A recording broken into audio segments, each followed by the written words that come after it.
तो दोस्तों एक बार फिर स्वागत है आपका हमारे चैनल पर। मेरा नाम है वरुण और हम बात कर रहे हैं इंजीनियरिंग की। और अगर आप भी बनाना चाह रहे हैं करियर इंजीनियरिंग में तो बिल्कुल सही जगह पे हैं आप। चैनल सब्सक्राइब करते हुए दोस्तों में भी शेयर कर दीजिएगा ताकि उनका भी भला हो जाए। भाई आज हम जो डिस्कस कर रहे हैं वो हम फ्यूचरिस्टिक ब्रांचेस की बात कर रहे हैं। मतलब क्यों? क्योंकि यार हम इंजीनियरिंग आज से स्टार्ट करेंगे और इसका फायदा हमें 4 साल बाद होगा। और 4 साल बाद किस ब्रांच का, स्पेशलाइजेशन का, किस इंजीनियरिंग की स्ट्रीम का दबदबा ज्यादा रहने वाला है, और ये बच्चों के दिमाग में जरूर आता है क्वेश्चन। तो इन्हीं सारे क्वेश्चंस के इलाज के साथ हम यहाँ डिस्कस कर रहे हैं फ्यूचरिस्टिक ब्रांच। और कुछ वीडियोस में हमने एक दो ब्रांचेस के बारे में चर्चा कर भी चुके हैं कि एआई, मशीन लर्निंग हो गई, या फिर डेटा साइंस हो गया, या क्लाउड कंप्यूटिंग हो गया। तो ये सारी ऐसी फ्यूचरिस्टिक ब्रांच है जिनका दबदबा फ्यूचर में होने वाला है। ऐसी ही एक और ब्रांच के साथ हम इस वीडियो में आए हैं, तो आखिर तक इस वीडियो को देखना है ताकि सारी जानकारी उस पर्टिकुलर ब्रांच की आपको हो जाए। और भैया दोस्तों में शेयर करना नहीं भूलना। क्यों? क्योंकि उनका भला हो जाए यार। दोस्त भी साथ में रहेगा तो भला उसका भी हो जाएगा, और दोस्ती होती इसीलिए है यार कि उसका भला कर पाए। ठीक है, चले तो भाई क्या है इस ब्रांच का नाम जो कि फ्यूचरिस्टिक ब्रांच हो सकती है। अब यार देखो, आजकल कंप्यूटर तो हम सभी जानते ही हैं, एबीसीडी तो उसकी हमको आने लग गई है। पहले नहीं आती थी, हम लोग के समय में एबीसीडी तो बाद में पढ़ाई गई थी कंप्यूटर की। वैसे तो पहले आ जाती थी, लेकिन आजकल आपको 9th-10th में ही कुछ प्रोग्रामिंग और बहुत सारी चीजें सिखा दी जाती है। ये भी सुना होगा आपने कि यार वो उसका हैकिंग हो गई। हैकिंग नाम सुना होगा, मुझे लगता है कि यार वो उसका सिस्टम हैक हो गया, उसकी आईडी हैक हो गई, उसका वो फलाना दिमागा या सोशल मीडिया के अकाउंट हैक हो गए, बहुत सारी जानकारी लीक हो गई। ऐसी फालतू की चीज़ें, फालतू की नहीं होती ये चीज़ें, इंपॉर्टेंट है। क्यों? क्योंकि आज के समय में डेटा इंपॉर्टेंट है। Data is the key, data is the oil, information is the all sources. सभी चीजों के लिए सारा सोर्स क्या है? इंफॉर्मेशन ही होने वाला है। तो ये इंपॉर्टेंट चीज है। और इसी के पीछे अब आजकल लोग बाग जो चोर होते हैं वो घर में चोरी नहीं करते, आजकल वो आपकी प्रोफाइल पे चोरी कर लेते हैं, और बस फिर क्या ही बचा है जीवन में। तो ये इंपॉर्टेंट चीज है, और इसी के लिए एक ब्रांच स्पेशलाइजेशन बनाई गई है। पहले तो ये सीएस की ही हुआ करती थी, लेकिन अलग से इन्होंने अपने आप को शुमार कर लिया है ऐसी जगह पे जो कि बच्चे स्पेशलाइजेशन लेना चाह रहे हैं इसका। और वो कौन सी ब्रांच है?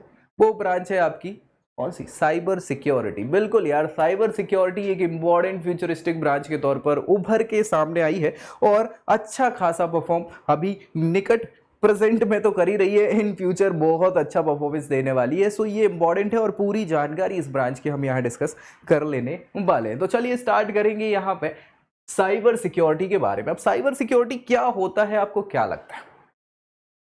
तो साइबर कैफे तो नाम आपने सुना होगा, गए नहीं होंगे। हम लोग तो जाते थे जब शुरुआत में इंटरनेट चालू हुआ था, तो घर पे तो लगता नहीं था, वो कैफे बन जाते थे। तो 10-10, 20-20 रुपए दे के आधे घंटे हाँ फेसबुक चला लेते थे, कभी और कुछ चला लेते थे, ऐसा काम हुआ करता था।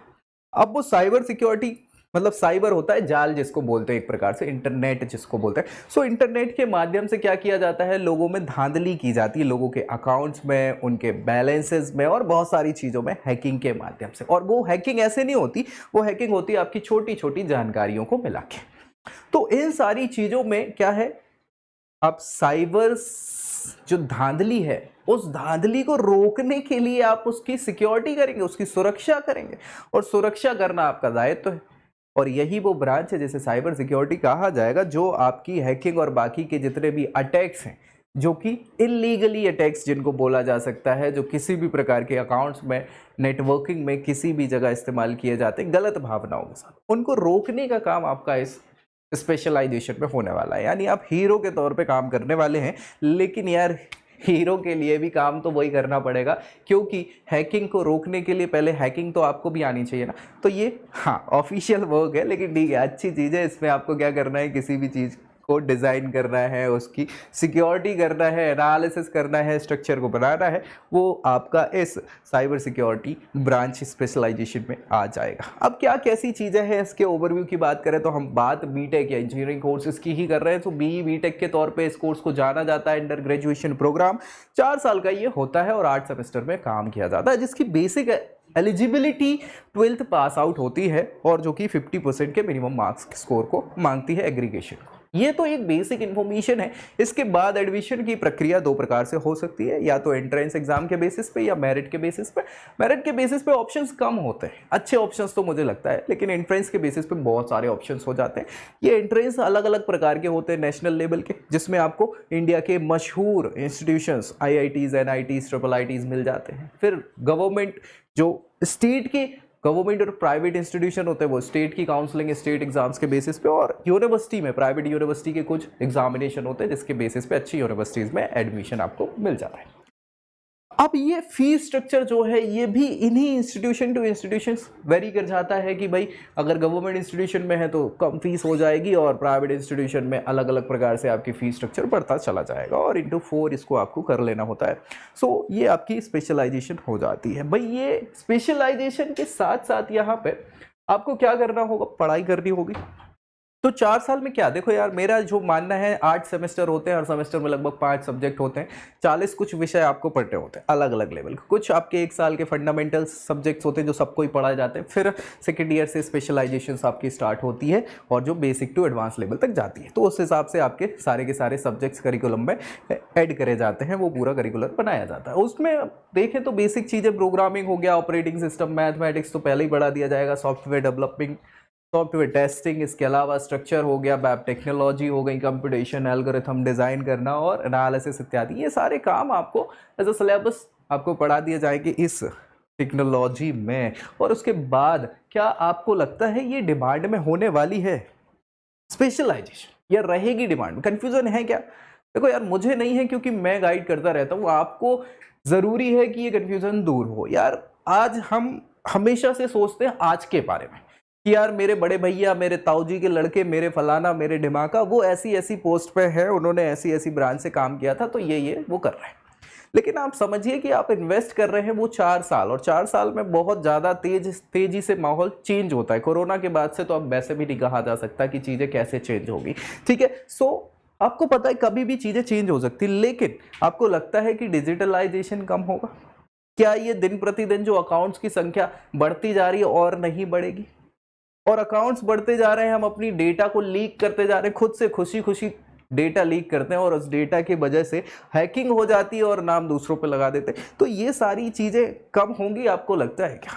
और जब कम नहीं होंगी तो सुरक्षा के लिए हाँ हमें हीरोज़ की ज़रूरत तो पड़ेगी। सो वो हीरो एक ब्रांच आपकी जो है वो साइबर सिक्योरिटी होगी, जिसमें आप लोगों को धांधली होने से बचाएंगे एटलीस्ट, ठीक है। सो ये इसकी डिमांड कभी कम नहीं होने वाली। इन फ्यूचर पे अगर बात करें तो बिल्कुल नहीं, मुझे लगता है ऐसा। फिर बात करें क्या ये कोर्स एक अच्छा कोर्स हो सकता है, तो यार जब CS IT आपको लेनी है, सेम सब्जेक्ट्स पढ़ने हैं, स्पेशलाइजेशन में ऑप्शंस कम होने के बावजूद यहाँ ये ब्रांच लेके 4 लोगों का भला कर रहा है, चीज़ें ज़्यादा पढ़नी है और ऑप्शन भी बढ़ जाएंगे। कैसे ऑप्शन बढ़ जाएंगे? एक स्पेशलाइजेशन तो है ही, और बाकी आप कनेक्टिंग तो CS IT से है ही, तो उस फील्ड में तो आप जा ही सकते हैं, वैसे भी जा सकते हैं। तो आप अच्छा कर सकते हैं और एक अच्छा परफॉर्म के साथ साथ फ्यूचर पे अपना नाम भी ग्रो कर सकते हैं। क्या क्या ऑप्शंस हो सकते हैं आपके पास कॉलेजेस के, तो मैं पहले ही बता चुका हूँ। ये डिपेंड करते हैं आपके एंट्रेंस के बेसिस पे, आपकी प्रोफाइल के बेसिस पे, आपके परसेंटेज के बेसिस पे। और अगर कंफ्यूजन है, जानना चाह रहे हैं कि क्या बेस्ट होगा आपकी प्रोफाइल पे आपके लिए, तो नीचे प्रोफाइल एनालिसिस फॉर्म मिल जाएगा, जिसके बेसिस पे भी जानकारी आप ले सकते हैं। आगे बात करें इनकी फीस स्ट्रक्चर की, तो वही सेम सिनेरियो है कि जैसा कॉलेज वैसी फीस, अच्छा कॉलेज अच्छी फीस और ठीक ठाक कॉलेज ठीक ठाक फीस, बढ़िया है। स्किल रिक्वायरमेंट क्या क्या चाहिए रहेगा आपको स्किल्स में? देखो यार स्किल ऐसी चीज होती है जो या तो होती है आपके पास और या आप डेवलप कर सकते हो, है ना। जन्म से कोई चीज नहीं होती, सीखी ही जाती है समय के साथ। तो हो सकता है 12 तक कुछ स्किल सेट आपके पास आ गया हो ऑटोमेटिकली, जेनेटिक भी कुछ चीज़ें होती हैं, लेकिन कुछ स्किल सेट आपको सीखना ही पड़ जाता है। तो यहाँ जो रिक्वायरमेंट है प्रॉब्लम सॉल्विंग स्किल की, जो कि आपको हाँ इस स्पेसिफिकेशन में बहुत इंपॉर्टेंट है। साथ ही साथ technical aptitude, security across various platform की आपको कैसे क्या अलग अलग सिक्योरिटी होनी चाहिए, अटेंशन टू डिटेल, ये बहुत इंपॉर्टेंट है। कम्युनिकेशन स्किल तो रहेगी, फंडामेंटल कॉन्सेप्ट्स, हाँ साथ ही साथ यहाँ पे खुद को बढ़ाते रहने का, लर्न करने का एक डिजायर जो है वो होते रहना चाहिए। तो ये जरूरी स्किल सेट है जो आपके पास होने चाहिए इस स्पेशलाइजेशन के लिए। जॉब प्रोस्पेक्ट्स की बात करें, यानी किस प्रोफाइल पे 4 साल बाद आप आसित होंगे, हाँ भाई कौन सी प्रोफाइल मिलेगी, किस पे वर्क करेंगे। सो यहाँ security administrator, security software developer, crypto analyst मतलब चूंकि अब ये ब्लॉकचेन टेक्नोलॉजी वर्क कर ही रही, तो फ्यूचरिस्टिक वो भी है, और जिसके कारण क्रिप्टो करेंसीज और क्रिप्टो एनालिसिस पे वर्क करना पड़ेगा। सो क्रिप्टो एनालिस्ट बन सकते हैं आप। साथ ही साथ यहाँ पे सिक्योरिटी इंजीनियर। तो ये सारी तमाम ऐसी प्रोफाइल्स है जिस पे आप फ्यूचर में इंजीनियरिंग करने के बाद वर्क कर सकते हो। और सैलरी स्केल की बात कर ले, ऑन एन एवरेज यहाँ 3 से 20 लाख तक के सैलरी स्केल्स पे आप जा सकते हैं। अच्छे अच्छे रिक्रूटर्स आपको रिक्रूट करेंगे। कौन से? हाँ, सॉफ्टवेयर फील्ड के, आईटी फील्ड के, है ना, वही इंपॉर्टेंट है आपके। और बस ये जानकारी जो थी, अच्छाई बुराई पे मैं बात इसलिए नहीं करता कि अच्छाई बुराई तो एक सिक्के के दो पहलू हैं। अच्छाई देखोगे अच्छाई दिखेगी, बुराई देखोगे बुराई दिखेगी। आप क्या देखना चाहते हैं उस पर डिपेंड करता है। अच्छाई की बात करें तो हाँ भाई, एक तो स्किल आपकी जनरेट करेगा, एक फ्यूचर में प्लेटफॉर्म अच्छा देगा, अच्छी सैलरी पे वर्क कराएगा, सीखने की जिद्दत देगा, ठीक है, तो ये अच्छाई। बुराई देखें तो भैया हमेशा रोना गाना तो लगा ही रहना है कि यार ये समस्या आ गई, वो समस्या आ गई। दूसरी चीज़ क्या है? काम में आपको प्रेशर ज़्यादा होगा। तीसरी चीज़ क्या है? फन एक्टिविटीज़, मतलब ज़िंदगी बस वही हो जाएगी कंप्यूटर वाली, और कुछ नहीं बचेगा। सो ये चीज़ें आप ऐसी देख सकते हैं एज अ कॉन्स के तौर पर। लेकिन हाँ, ओवरऑल अगर हम बात करें तो फ्यूचरिस्टिक ब्रांच में अच्छा खासा स्कोप होने वाला है यहाँ साइबर सिक्योरिटी स्पेशलाइजेशन में। और मुझे लगता है ये जानकारी बहुत ही इंपॉर्टेंट थी। आपको जो भी स्पेशलाइजेशन चाहते हैं या करना चाह रहे हैं तो उनके लिए तो इंपॉर्टेंट थी।